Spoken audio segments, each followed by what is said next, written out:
یا الہی رحم فرما مصطفیٰ کے واسطے، یا رسول اللہ کرم کیجئے خدا کے واسطے، مشکلیں حل کر سہے مشکل کشا کے واسطے، کربلا ہے شہید کربلا کے واسطے، قادری کل قادری رب قادریوں میں اٹھا، قدر عبدالقادری قدرت ماں کے واسطے۔ ان اللہ و ملائکتہ یصلون علی النبی یا ایھا الذین آمنوا صلوا علیہ وسلموا تسلیما۔ اللهم صل على سيدنا اللہم صل علی سیدنا محمد وعلی آل سیدنا محمد وعلیہ وصحبہ وبارک وسلم۔ سبحان ربک رب العزت عما یصفون وسلام علی المرسلین والحمد للہ رب العالمین۔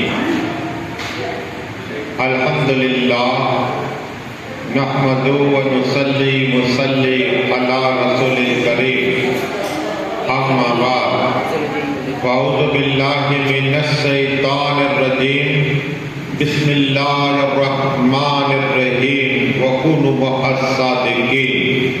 آمنت باللہ، صدق اللہ العظیم۔ بادی توحید کے متوالوں، سمے رسالت کے پروانوں، غوث و خواجہ کے دیوانوں، اولیاء امت کے طلبگاروں، شہدائے ملت کے جانثاروں، علماء کرام، سادات کرام، میرے دوست و بزرگوں، میرے عمر ساتھیوں، السلام علیکم۔ ابھی جو قرآن پاک کی تلاوت کرنے کا شرف حاصل کیا، اس میں اللہ تبارک و تعالیٰ ارشاد فرماتے ہیں وَكُونُوا مَعَ الصَّادِقِينَ، یعنی سچوں کے ساتھ ہوگا۔ تو سچے کون ہیں؟ تو اللہ تبارک و تعالیٰ قرآن ہی میں فرما رہا ہے مِنَ النَّبِيِّينَ وَالصِّدِّيقِينَ وَالشُّهَدَاءِ وَالصَّالِحِينَ۔ کہو سبحان اللہ۔ یہ چار جماعتیں جو سچے ہیں اور ان کی صحبت میں بیٹھنا تو اللہ کی یاد آ جائے، مولا کی یاد آ جائے۔ بات اب یہ کرنی ہے کہ آج 1 سال ہو گیا، ہماری آنکھوں سے اوجھل ہو گئے نور الدین صاحب قبلہ، جن کا ایک عمل تھا وہ بیٹھتے بھی درود پڑھتے۔ میں جاتا مجھے کہتے مولانا صاحب میں ہمیشہ درود شریف پڑھتا۔ اب درود شریف کی 1-2 روایتیں بیان کروں گا۔ ہمارے علامہ مولانا حافظ و قاری خطیب امام کمال شاہ مسجد کے سلیم بابو قبلہ بھی انشاءاللہ کتاب کرے گے، لیکن میں بھی مختصر انشاءاللہ کچھ باتیں، تاکہ انشاءاللہ ولی کے ذکر کرنے سے گناہ معاف ہو جایا کرتے ہیں۔ وہ سبحان اللہ، ولی کا ذکر کرنے سے گناہ معاف ہو جاتے ہیں۔ تو مجھے بات یاد آئی خواجہ خواجہ سلطان اولیاء اللہ رسول کی، ان کی بارگاہی میں سلطان صوفی صاحب بیٹھے ہوئے اور ان کے قریب ایک اللہ والے بیٹھے ہوئے ہیں جو اللہ اللہ کا ذکر کر رہے ہیں۔ تو سلطان صاحب صوفی صاحب نے دیکھا کہ یہ اللہ والے ہیں، کیوں نہ ان سے دعا کری جائے، کہ دعا کر دیجیے۔ جیسے ہمارے علامہ صاحب کے حافظ صاحب کے پاس دعا کرنے کے لیے آتے ہیں کہ حضرت دعا کر دیجیے، تو حضرت دعا کر دیجیے۔ تو نیک اللہ کے نیک بندوں سے دعا کرانی چاہیے، دعائیں قبول ہوتی ہے۔ تو یہاں یہی معاملہ تھا۔ خواجہ خواجہ سلطان اولیاء کرم نواز عطائے رسول نائب مصطفیٰ نائب طاہر یاسین کی بارگاہ کرم میں سلطان صاحب بیٹھے ہوئے، ان کے قریب ایک اللہ والے بیٹھے ہوئے اللہ کا ذکر کر رہے ہیں۔ تو گئے سلام کی، انہوں نے سلام کا جواب دیا۔ تو صوفی سلطان صاحب کہ میں نے یہ بات کہ اللہ والے سے کہ آپ میرے لیے دعا کر دیجیے۔ کیا کہا؟ آپ میرے لیے دعا کر دیجیے۔ تو اللہ والے نے اس طرح دیکھا اور کہا دعا کر دو یا سکھا دو؟ کہو سبحان اللہ۔ کرنا اور ہے، سکھانا اور دعا کر دوں یا سکھا دو؟ تو سلطان صوفی صاحب نے کہا کہ حضرت دعا سکھا دیجیے، اگر آپ اس پہ عمل کرو گے زندگی بھر انشاءاللہ کامیابی ملے گی، تمہیں مچلتے رہو گے زندگی پر۔ یہ دعا کیا ہے سنو، سلطان صوفی صاحب نے کہا حضرت آپ مجھے دعا سکھا دیجیے، تو کہا کہ ہم چشتی ہیں، میں بھی چشتی، حضرت چشتی ہے۔ چشتی کی دعا یہ ہے کہ جب بھی تم کسی کو دیکھو، تمہاری نگاہ پڑ جائے تو یہ دعا کرو کہ اے اللہ، میری جو نگاہ پڑی جس پر، اس کو اللہ کا ولی بنا دے۔ کہو سبحان اللہ، اس کو اللہ کا ولی بنا دے، اور وہ جو ولی بن جائے اس کا میں خدمت کرنے کا موقع عطا فرما دے۔ کہو سبحان اللہ۔ دل میں کبھی کینہ آئے گا ہی نہیں، دشمنی آئے گی نہیں، حسد، اس لیے کہ دعا ہی ایسی ہے کہ جس پہ میری نگاہ پڑ جائے وہ اللہ کا ولی بن جائے۔ کہو سبحان۔ یہ چشتیہ دعا سکھانے کا ڈر ہے۔ پڑھیے درود شریف اللہم۔ ہمارے قادری صاحب آئے، باپو آ جاؤ۔ اس لیے کہ اہل بیت پاک کا ذکر ہے، اہل بیت پاک آئے ہوئے ہیں، آ جاؤ۔ مجھے کل ہی رتن بھائی آئے تھے اور کہا کہ کل میں آؤں گا، حافظ صاحب نے دعوت دی، سبحان اللہ، آ جائیے۔ درود شریف پڑھ لیجیے، اللہم صلی اللہ۔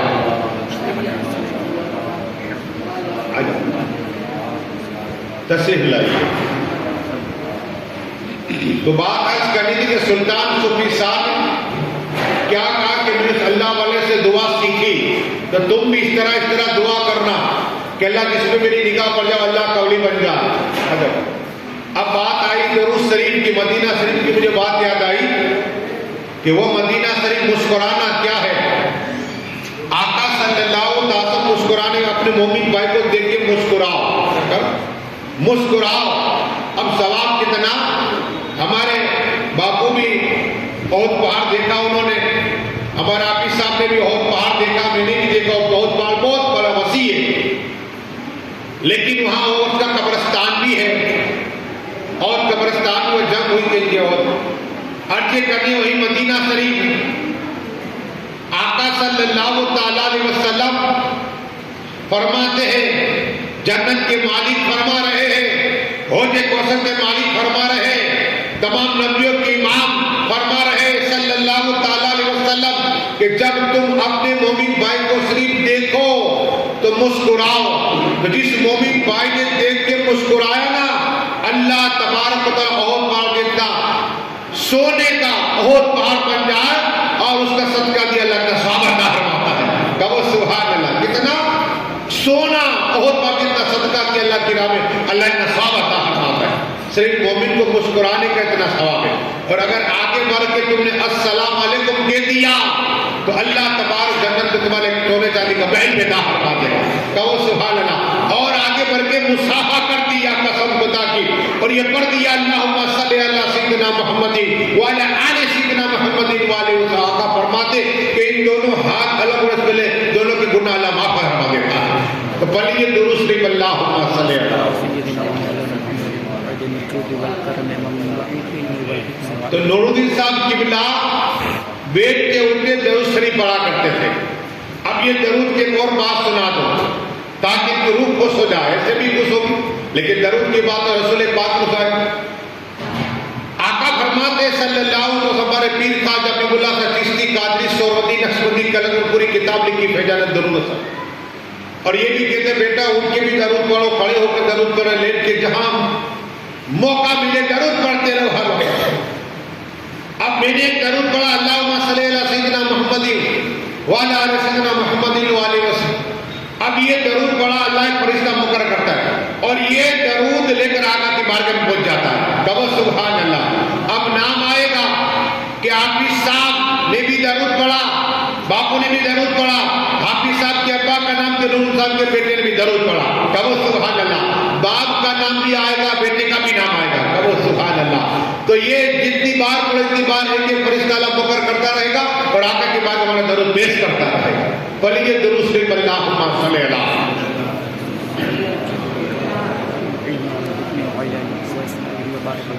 صلاۃ و سلام علیکہ یا رسول اللہ صلی اللہ تعالی علیہ وسلم۔ بات عرض کرنی ہے کہ محبوب الہی دیکھو اخلاق کیا ہے. محبوب الہی ہر وقت اللہ کا ذکر کرتے ہیں. یہ بھی چشتی ہے. محبوب الہی رحمت اللہ تعالیٰ علیہ بیٹھتے تو اللہ کا ذکر کر. اور ان کے خاص مرید خواجہ امیر خسرو رحمت اللہ تعالیٰ علیہ حافظ صاحب نے وہاں نماز بھی پڑھائی ان کی مسجد میں اور ہمیں لنگر بھی ملا. امیر خسرو کی بارگاہ میں گئے, محبوب الہی کی بارگاہ میں گئے تو محبوب الہی اللہ کا ذکر کرتے اور ان کے قریب خواجہ بھی بیٹھے ہوئے ہیں, امیر خسرو بیٹھے ہوئے ہیں. دیکھا کہ ایک عورت کا گزر ہوا, ہاتھ میں مٹکی لیے ہوئے گزر ہوا, دریا کے پاس پہنچی. آپ جانتے دریا کا پانی کھانا ہوتا ہے, کھارا ہوتا ہے, کنویں کا پانی میٹھا ہوتا ہے. اب یہ وہاں گئے, بولی عورت وہاں جیسے ہی پہنچی پانی لے کر آئی. محبوب الہی نے دیکھا, خواجہ رجال اولیاء رحمت دیکھا تو خواجہ بن خسرو کہا کہ بیٹے ایسے کہو اس کے پاس جاؤ. کہا کہ اتنی دور دراز تم پانی کیوں بھر دو, کھارا پانی میٹھا پانی ہمارے قریب ہے, میٹھا پانی ہمارے قریب ہے. تو عورت بہت جلالی تھی. خواجہ بن خسرو کو دیکھا تو کہا میں پانی بھر تمہیں کیا, اللہ. ایسا جواب دیا. کہا بہن ایسی بات نہیں, ہمارے پیر و مرشد خواجہ محبوب الہی رحمت اللہ تعالیٰ نے بھیجا ہے. تو محبوب الہی آئے, چاند سے زیادہ چہرہ. تو ان کے دیکھ کر وہ عورت سے پوچھا, محبوب الہی نے پھر پوچھا, پہلے امیر خسرو پوچھا تھا ویسا جواب دیا. تو چہرہ دیکھو, محبوب الہی کا چہرہ دیکھا. محبوب الہی کہتے بہن میٹھا پانی یہ ہے, دریا کا پانی کھارا ہے, وہ کھارا پانی کیوں پیتی ہو؟ تو کہا یہ راج ہے. کیا کہا؟ یہ راج ہے. کہا کیا راج ہے؟ کہا راج یہ کہ میں اور میرا شوہر مزدوری کرنے کے لیے جاتے, 2 روٹی ملتی, اتنے پیسے میں صرف 2 روٹی ہو سکے.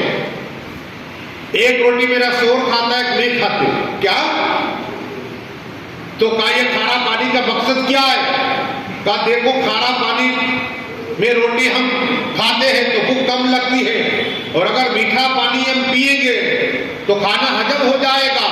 تو 1 والی 2 روٹی چاہیے تو ہمیں 4 روٹی کا انتظام کرنا پڑے گا. ہماری اتنی طاقت نہیں ہے, اس لیے ہم کھارا پانی پی کر صبر کر کے چلاتے ہیں, زندگی ہماری گزر کرے گی. تو محبوب الہی نے کہا ایسے کرو بہن, آج سے 1 نہیں 2 روٹی میں عطا فرماؤں گا. کہو سبحان اللہ. تو وہ عورت نے کہا کہ میں تو مسلمان نہیں ہوں, میں تو کلمہ پڑھتی نہیں ہوں, میں رسول اعظم کو مانتی نہیں ہوں. تو کوئی بات نہیں, تم اللہ کی مخلوق تو ہو. کہو سبحان اللہ. اللہ کی بندی تو روزانہ تمہیں 2 روٹی مل جائے گی. کہو سبحان اللہ. آج کے بعد تم پانی پینا تو میٹھا پینا. کہو سبحان اللہ. بس قسم خدا کی, چند دن گزرے, وہ عورت اپنے شوہر کو لے کر آئی اور شوہر نے کہا محبوب الہی آپ کا یہ اخلاق دیکھ کر ہم کلمہ پڑھتے ہیں. کہو سبحان اللہ. میاں کی دونوں نے کلمہ پڑھا. حضرت پڑھو حق لا الہ الا اللہ محمد رسول اللہ. نگاہ ولی میں وہ تاثیر دیکھی, نگاہ ولی میں وہ تاثیر دیکھی, بدلتی ہزاروں کی تقدیر دیکھی. کہو سبحان اللہ. یہ تھا اخلاق. پڑھیے درود شریف اللہم صلی اللہ.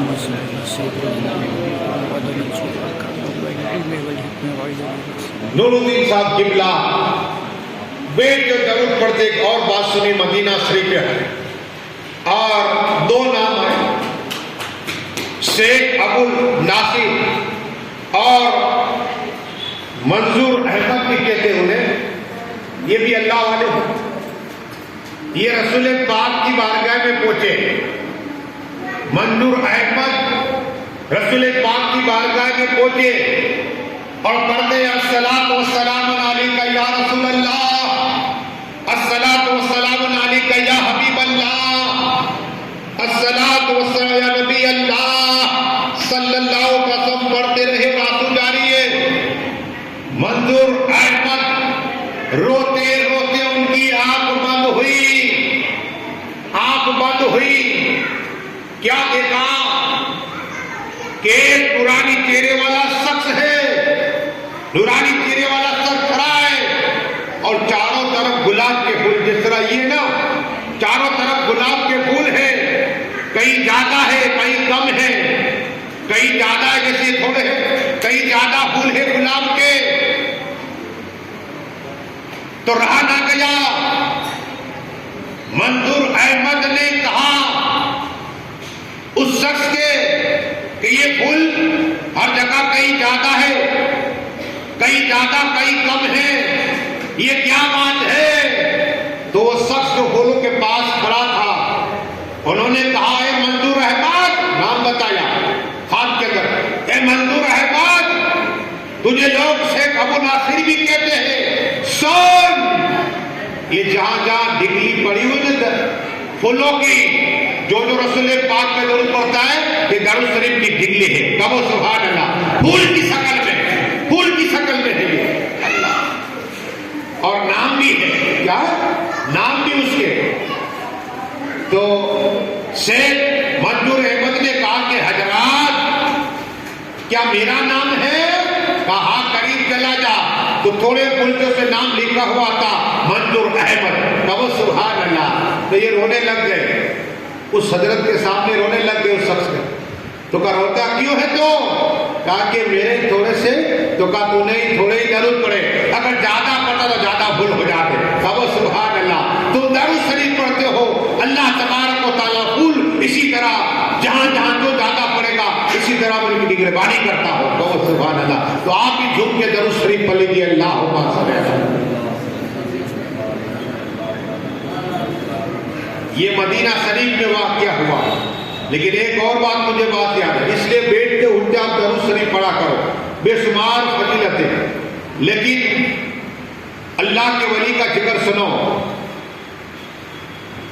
امام حنبل رحمۃ اللہ تعالیٰ علیہ، ان کی طبیعت علیل ہو گئی، یعنی بیمار ہو گئے، تو لیٹے ہوئے ہیں. کچھ طالب علم آئے، کچھ لوگ اور آئے دیکھنے کے لیے، اور بات چھڑ گئی ولی کی. کیا ایک شخص نے ولی کا ذکر کیا تو حضرت بیمار سے لے کر جب ولی کا نام سنا تو کھڑے ہو گئے. کہو سبحان اللہ.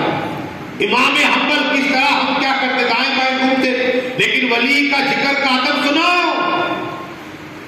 امام حنبل جیسی شخصیت کھڑے ہوئے. حضرت آپ بیمار ہو لیٹ جائیے. کہا نہیں، آپ ولی کا ذکر کر رہے ہیں، یہی ادب ہے. کیا ہے؟ یہی ادب ہے. تو یہ امام حنبل. لیکن ایک اور بات آئی، آپ نے نام سنا سلطان محمود غزنوی، سلطان ہو گئے، لیکن جب ان کا انتقال ہو گیا، ہر ایک کو موت ہے. کل نفس ذائقۃ الموت، ہر جاندار چیز کو موت کا مزہ چکھنا ہے. لیکن یہ سلطان محمود غزنوی کا انتقال ہو گیا، انہیں غسل دیا گیا، کفن پہنایا، جنازہ نماز ہوئی، جیسے الہت قبر کے اتار دے گئے. کچھ عرصہ گزرا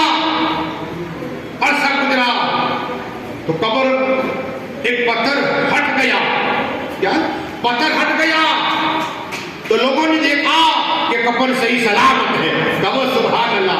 ایک عرصہ گزر گیا، کفن صحیح سلامت ہے. اب یہ تو سلطان تھے، سلطان وہ کون سا عمل کرتے تھے کہ ان کے کفن پہ داغ نہیں ہے، اور شاید نے کہا محمد کے غلاموں کفن کو داغ نہیں لگتا، اور لاشا بھی صحیح سلامت ہے، کفن کو داغ بھی نہیں ہے. تو سلطان محمود غزنوی کے گھر لوگ پہنچ گئے اور کہا سلطان محمود غزنوی کے گھر والوں بتاؤ کہ قبر میں جب ہم نے اتارا تھا اتنے سال گزر گئے، عرصہ گزر گیا، لیکن ان کے کفن میں داغ نہیں ہے. یہ دنیا میں کون سا عمل کرتے تھے؟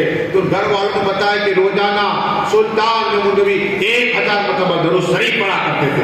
گاؤں بدل کے سبحان اللہ. تو جو 1000 مرتبہ درود شریف پڑھتا ہے، قسم خدا جس کے گھر کو داغ نہیں لگتا. بلکہ درود شریف اللہم صلی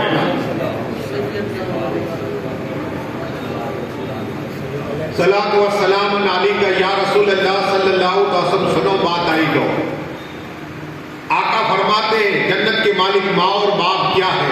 کیا ہے؟ ایک ماں اور باپ کی حدیث ہے، انشاءاللہ حضرت کتاب کریں گے، لیکن ماں اور باپ کیا ہے؟ ماں سبھی انہی کے طالب علم. آ جاؤ بیٹی. ماں اور باپ کیا ہے؟ مجھے ایک بات یاد آئی. رسول اعظم صلی اللہ علیہ وسلم جنت کے مالک ہوتے کوثر کے مالک تمام نبیوں کے امام فرماتے ہیں جس نے صبح اٹھ کر ماں باپ کا ہاتھ کا بوسہ لیا. کس کا؟ غور سے سننا. زندگی بدلتے قبر بدلو گے حضرت میدان کو یاد کرو گے. آقا فرماتے صلی اللہ تعالی علیہ وسلم کہ جب صبح یا دن میں تم نے ماں باپ کے ہاتھ کا بوسہ لیا اس کا ثواب یہ ہے کہ اللہ تبارک و تعالی 1000 سال کی عبادت کا ثواب عطا فرماتا ہے. گاؤں بدلتے سبحان اللہ. اگر 10 بار ماں باپ کا ہاتھ تم لیا 10,000 مرتبہ اللہ عبادت کا ثواب عطا فرماتا ہے. ہاں یہ ہے ماں اور باپ اور ان کا چہرہ دیکھ لیا نا اللہ حج کا ثواب عطا فرما دے گا. آپ کے مولانا مشتاق میرے ماں باپ انتقال کر گئے. کوئی کہ میرے باپ کا انتقال ہے میں کیا کروں؟ رسول پاک جنت کے مالک ہوتے کوثر کے مالک فرماتے صلی اللہ علیہ وسلم کہ جن کے ماں اور باپ میں سے کوئی انتقال کر گیا ہو تو اس کی قبر پہ جائے, قبر پاک میں جائے اور جانے کے بعد اگر باپ ہے تو پیشانی کی طرف سے جو پتھر پڑا ہے یہ نیت کر لے کے میں پیشانی چومتا ہوں قسم خدا کی ماں باپ کے قبر پہ جانے والا اللہ حج عمرے کا ثواب عطا فرماتا ہے. کہو سبحان اللہ. ایسے حج کے لیے 4000 چاہیے اور حج قبول ہو نہ ہو ایک قسم خدا کی رسول پاک فرماتے جو ماں باپ کے قبر پہ جائے گا اللہ حج عمرے کا ثواب عطا فرما دے گا. درود شریف پڑھیے اللہم صلی اللہ علیہ وسلم.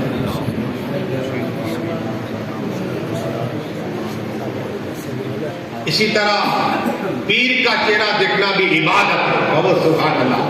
عالم کا چہرہ دیکھنا بھی عبادت ہے. کعبہ شریف کو دیکھنا بھی عبادت ہے. عبادت میں شمار ہے. مسکرا سے عالم کا چہرہ دیکھا نا آپ کو منہ بگڑ ارے قبر میں رحمت اللہ کی رحمت سے مایوس ہو جاؤ. ہاں عالم کو دیکھ کے مسکراؤ تو پار سونے بنا اتنا ثواب بھی ملے گا صدقے کا تمہیں. اور عالم کو جو مسکرا کے دیکھتا ہے قسم خدا کی آقا فرماتے صلی اللہ علیہ وسلم کہ اللہ تبا ایک فرشتہ پیدا فرما دیتا ہے اور قیامت اس آدمی کے لیے بخشش سے دعائیں کرتا رہے گا.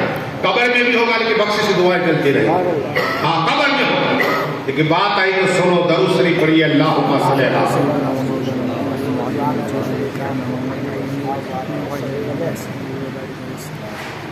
صلاۃ و سلام علیکہ یا رسول اللہ صلی اللہ علیہ وسلم. ہر نبی ہر ولی اپنی قبر میں حیات ہے.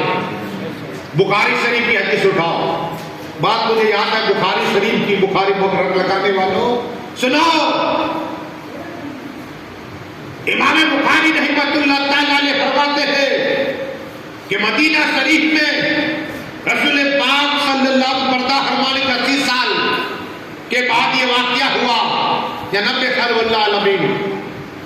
اب یہ واقعہ کیا ہوا رسول پاک کا روضہ مبارک کی اس کی دیوار گر گئی. مزار شریف کی دیوار گر گئی. کچی تھی مٹی. جب دیوار گر گئی تو قبر پاک ہے 3 قبر پاک ہے. رسول پاک کی ہے عمر فاروق اعظم کے سیدنا صدیق اعظم کی.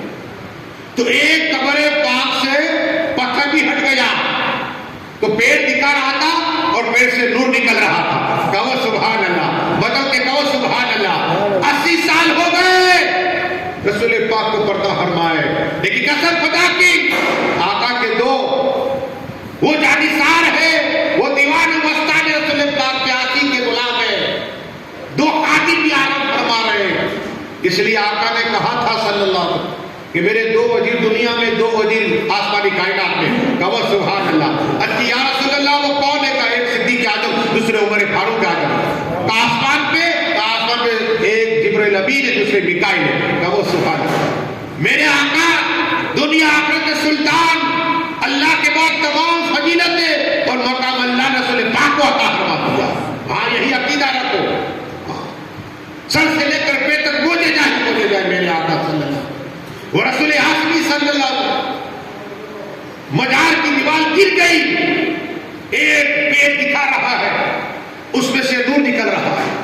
جو گورنمنٹ کو پتا چلا تو عروہ کو بھیجا کہ جاؤ دیکھو یہ پیر کس کا ہے. لوگ سمجھتے رسول